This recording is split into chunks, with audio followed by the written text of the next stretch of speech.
I was never the kind of person who believed in conspiracy theories. I always thought they were exaggerated, things made up by people with too much time on the internet. But that night, everything changed. It was supposed to be just a different weekend. My two friends and I had planned to camp in a remote forest, about 3 hours from the city, but at the last minute, they cancelled. I was annoyed, but I decided to go alone anyway. I thought it would be a good chance to disconnect for a while. I drove to the location and parked near the trail entrance. The forest was dense and the moonless sky made everything pitch black. I grabbed my backpack, flashlight, and started walking, following an offline map I had downloaded beforehand. After almost 40 minutes, I realized something was wrong. The trail seemed to change, the paths becoming less distinct, as if I was straying from the main route. My GPS stopped working. My phone had no signal. That was when I saw the first strange thing. On the ground there were tracks, but not human. They looked like split hooves like those of an animal, but the spacing was off, too big for a deer, and arranged in a way that sent a shiver down my spine. I kept walking, trying to convince myself they were just animal tracks, but then a faint light flickered in the distance, pulsing between the trees. My instinct told me to turn back, but my curiosity was stronger. I turned off my flashlight and moved silently, hiding among the trees. The closer I got, the stronger a strange smell filled the air, something metallic and sweet at the same time. Then I reached a clearing, and what I saw made my stomach turn. About a dozen figures stood there, dressed in black robes with strange golden symbols embroidered on them. They surrounded a circle drawn on the ground, illuminated by torches mounted on wooden stakes. At the center was a stone altar, and on it, something that made me want to run. A body. It looked human, but its head, a goat's head. It wasn't a mask. The skin, the glassy eyes, the dark fur stained with blood. It was real. I tried to back away slowly, but a sudden gust of wind made one of the torches flicker, and for a split second the light reflected in my eyes. One of the hooded figures turned his head directly toward me. I froze. My heart pounded. He didn't move at first, but then, without warning, he pointed right at me. A murmur spread through the others, and one of them pulled something from inside their cloak. A long, curved dagger, stained with a dark liquid. That's when I realized. They knew I was there, and now they were coming for me. The first sound I heard was the snap of branches breaking. I didn't think. I ran. The darkness of the forest closed in around me as I sprinted between the trees, breathless, my heart pounding like a war drum in my chest.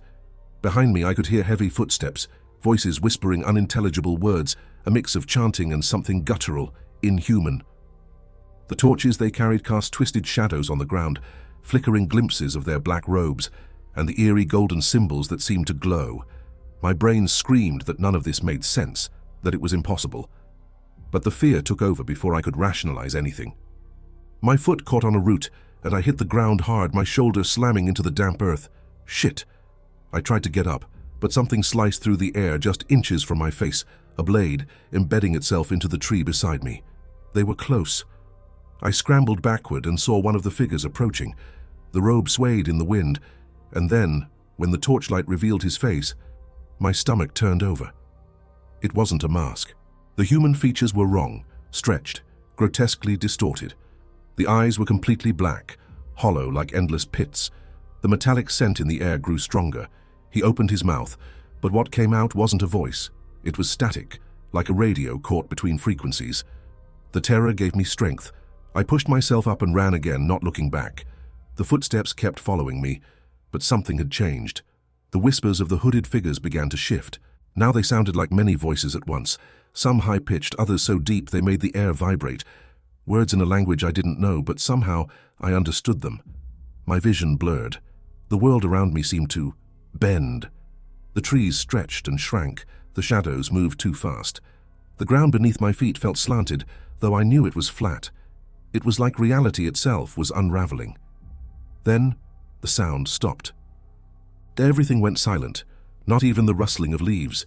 No more footsteps behind me. I halted, gasping for breath, trying to understand what was happening. That's when I realized I didn't recognize the forest around me anymore. The vegetation was different. Taller trees, twisted branches reaching out like grasping fingers. The air smelled of rot mixed with iron. The worst part was when I looked down. The leaves and dirt were stained red, The blood wasn't mine. And then, at the edge of my vision, something moved. The silhouette was massive, much bigger than any of the hooded figures I had seen before, and it was waiting for me. I couldn't move. My lungs felt compressed inside my chest, and my legs were frozen as if they had become part of the blood-soaked earth beneath me.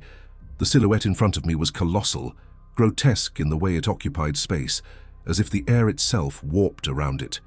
The thing had horns, not like a normal animal's, but enormous, twisted, curving in spirals that seemed to shift subtly, vibrating in the darkness.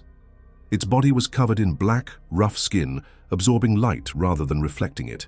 It had no eyes, just a void where a face should have been.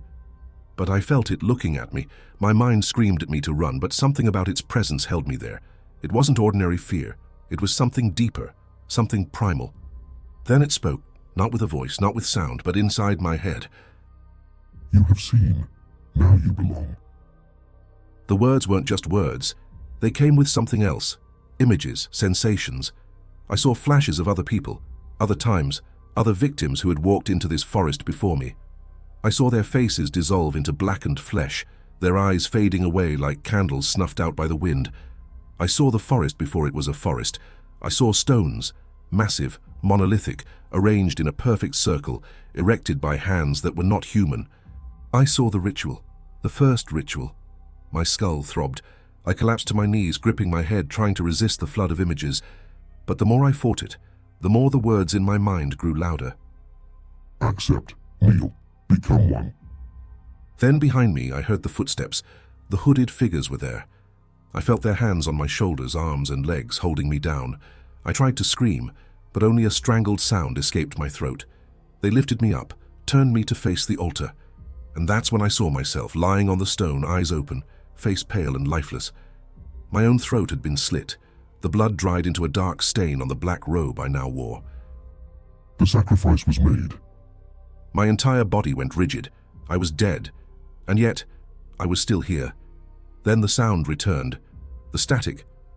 Louder, piercing, like a million radios out of tune, exploding inside my skull.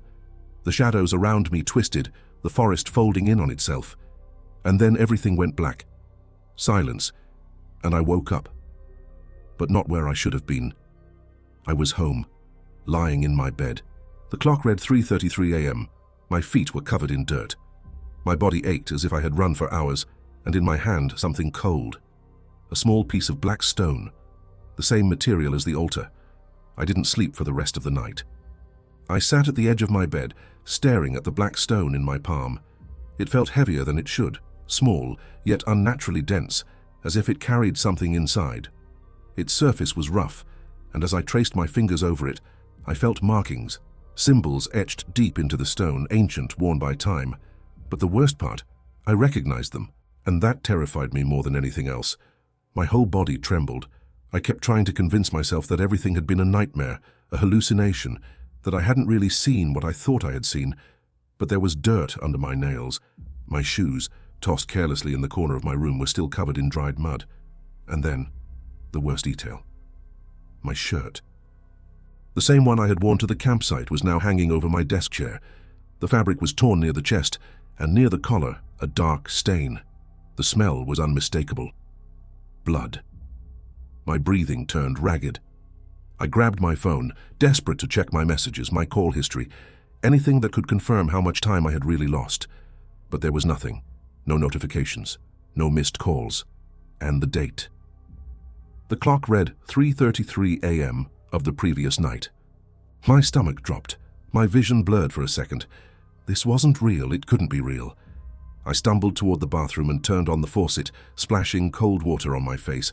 When I lifted my head, my breath caught in my throat.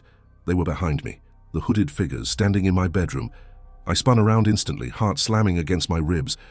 But the room was empty, except for one thing. The closet door was slightly open. I was sure I had left it shut. A sinking dread twisted my gut, but despite every instinct in my body screaming at me to leave, I took a slow step forward. My hand shook as I reached for the door and pulled it open. Inside, hanging on a hook, was a black robe, the same as the ones they wore. I stumbled back, my pulse roaring in my ears. The air around me shifted, growing thick, suffocating, and then a whisper. Now you belong. The words didn't come from the room, they came from inside me. I turned back to the mirror. My reflection smiled at me, but I wasn't smiling. The world darkened, and then silence. When I opened my eyes again, I was no longer in my room. I was back in the forest, dressed in the robe, the circle of monolithic stones surrounding me, the bonfire burning bright in the center, and around me, kneeling in perfect formation, others dressed just like me, waiting for me.